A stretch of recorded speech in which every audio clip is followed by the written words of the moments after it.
Good day everyone! I am Chris Jean Limpiado, and for this video, I am going to talk about the 5 statements that concerns with the material or economic self.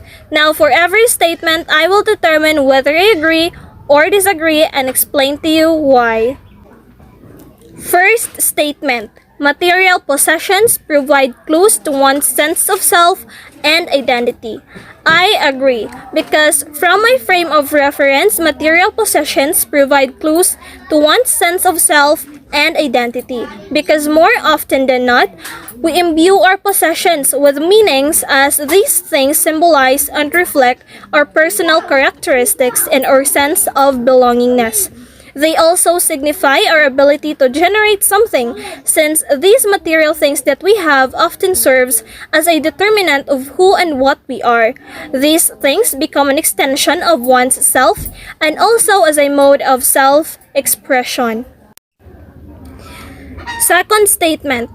People attach meanings to their possessions. Yes, I agree, because people tend to attach meanings to their possessions, because who would buy something that is not valuable unless a person is an impulsive buyer?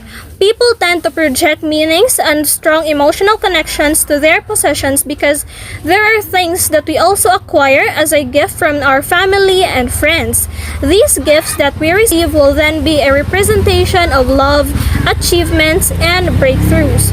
There are also some instances that we buy something for ourselves because we feel that we needed it, or we need to reward ourselves for the hard work and sacrifices made.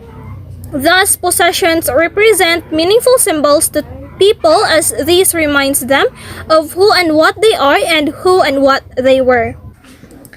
Third statement. Needs and wants are different. Yes, I absolutely agree with this one. Although the needs and wants of people differ, there is still this fine line that separates the two. When we deliberate whether something is a need or a want, we of course look beyond the basic necessities to sustain life.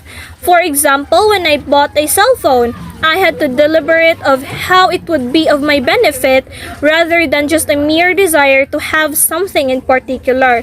From that vantage point, it explains how each and every one of us differ in terms of what we consider as needs and wants.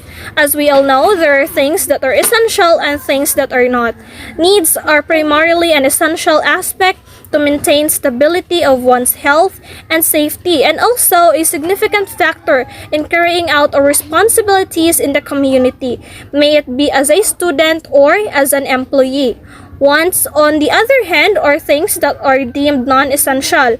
Either we meet our desires or not, we will still be able to survive. Fourth statement. Possessions of products highlights social class. I agree, for the reason that the way one projects and owns something defines one's social standing in the economic bracket. This pertains to the ability of a person to own such possessions.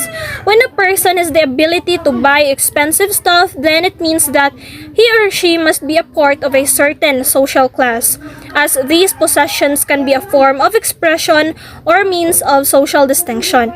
Nowadays, these have become a medium to enforce class differences. It is therefore inarguably true that one's social standing can be seen through the products he or she owns.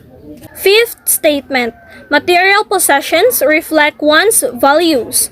I disagree, because values are latent while material possessions are tangible. Well, it cannot be denied that possessions are material symbol of one's identity. However, material possessions cannot analogize one's personal values. We may feel better for having or owning a pricey gadget or designer items, yet it won't fathom the values that are profoundly important to us, because we all live in accordance to these. Material possessions would never equate integrity, kindness, and determination among others.